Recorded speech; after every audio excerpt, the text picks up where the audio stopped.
فزوروا القبور فإنها تذكر الموت، اے لوگوں قبروں کی زیارت کیا کرو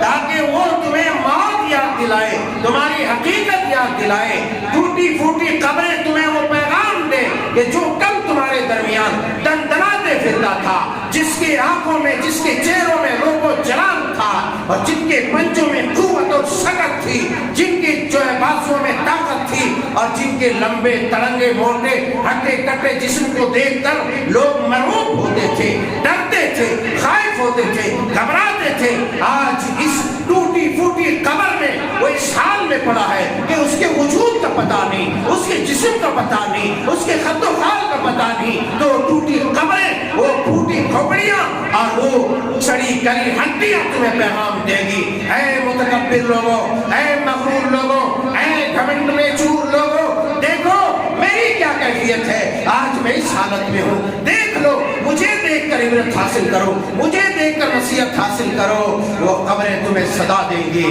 وہ لاشوں کی ٹوٹی ہڈیاں تمہیں آواز دیں گی، تمہیں پیغام دیں گی کہ ابھی بھی خواب غفلت سے اٹھ جاؤ، خواب غفلت سے زندہ ہو جاؤ، جاگ جاؤ اور اس جگہ کی تیاری کر لو، اس مقام کی تیاری کر لو جس مقام میں آنے کے بعد کوئی واپسی نہیں ہے، جس مقام میں آنے کے بعد کوئی ریٹرن ٹکٹ نہیں ہے، جس مقام میں آنے کے بعد کوئی واپسی کا راستہ نہیں کھلتا۔ لوگ تو کہتے ہیں کہ خدایا مجھے موقع مل جائے، فرشتوں سے سوال و جواب ہوتا ہے، لوگ کہتے ہیں مجھے جانے دیا جائے، فرشتے کہتے ہیں نہیں، یہاں آنے کے بعد واپسی کا، ریٹرننگ کا کوئی قانون نہیں، کوئی ضابطہ نہیں، کوئی نیم نہیں، لہذا اب تمہیں یہی رہنا ہے میرے یارو۔ اس لیے رسول اللہ صلی اللہ علیہ وسلم نے فرمایا فزور القبور فإنها تذکر الموت، لوگوں قبروں کی زیارت کیا کرو، قبروں کو دیکھا کرو۔ یہی وجہ ہے کہ حضرت عثمان غنی رضی اللہ تعالی عنہ اتنی عظیم المرتبت خلیفہ راشد عشرہ مبشرہ میں سے وہ عظیم سپہ سالار، وہ عظیم صحابی رسول جن کی عقد میں رسول اللہ صلی اللہ علیہ وسلم کے دو نور، دو بیٹیاں آئی، قبرستان سے جب گزر ہوتا تو ٹوٹی پھوٹی ہڈیوں کو دیکھتے، کھوپڑیوں کو اٹھاتے، دیکھتے، چھوتے، اپنی آنکھوں سے دیکھتے اور اس قدر روتے۔ روایات میں ہے کہ ریش مبارک، داڑیاں مبارک بالکل تر ہو جاتی، بھیگ جاتے، داڑھی کے بال بالکل نم ہو جاتے۔ وہ تو صحابی رسول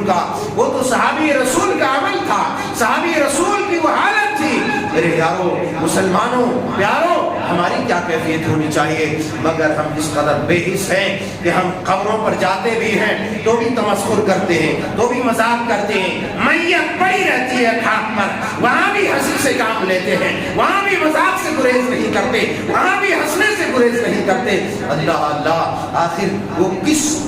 جن اور کس شیطان نے ہمیں چھو رکھا ہے کہ ہمیں احساس نہیں ہوتا کہ ہمیں بھی کل اسی طریقے سے کھاد پہ سونا ہے، ہمارے بھی جسم کی نرمی سختی میں تبدیل ہو جائیں گی، ہمارے جو نرم نازک چمڑیاں ہیں وہ بھی گرم ہو جائیں گی، وہ بھی سخت ہو جائیں گی۔ اللہ اللہ، آج انگلیاں مڑتی ہیں، کل یہ انگلیاں نہیں مڑیں گی، کل کوئی اور نہلائیں گے، کل کوئی اور صابن لگائیں گے، کل کوئی اور پانی دیں گے، کل کوئی اور کپڑے اڑھائیں گے، وہ سکت نہیں ہوگی۔ آخر وہ تصورات کہاں گئے، وہ خیالات کہاں گئے؟ کیا ہم نے حیات جامدہ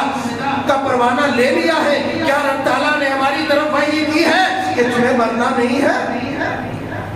اللہ اللہ، میرے پیارو، میرے یارو، میرے دوستو، ذرا سوچو کہ آخر وہ گھڑی کیسی ہوگی، آخر وہ وقت کیسا ہوگا جب ہم نڈھال ہی نہیں، بے بس و بے کس پڑے رہیں گے۔ اگر منہ پھٹا ہے تو پھٹا کے پھٹا رہ جائے گا، آنکھ پھٹی ہے تو پھٹی کی پھٹی رہ جائے گی، ہاتھ ٹیڑھا ہے تو کوئی سیدھا نہیں کر پائے گا۔ اللہ اللہ، گردن ٹیڑھی ہے تو کوئی سیدھی نہیں کر سکتا۔ وہ کیفیت طاری ہونے سے پہلے آپ اپنا حساب کتاب برابر کریں۔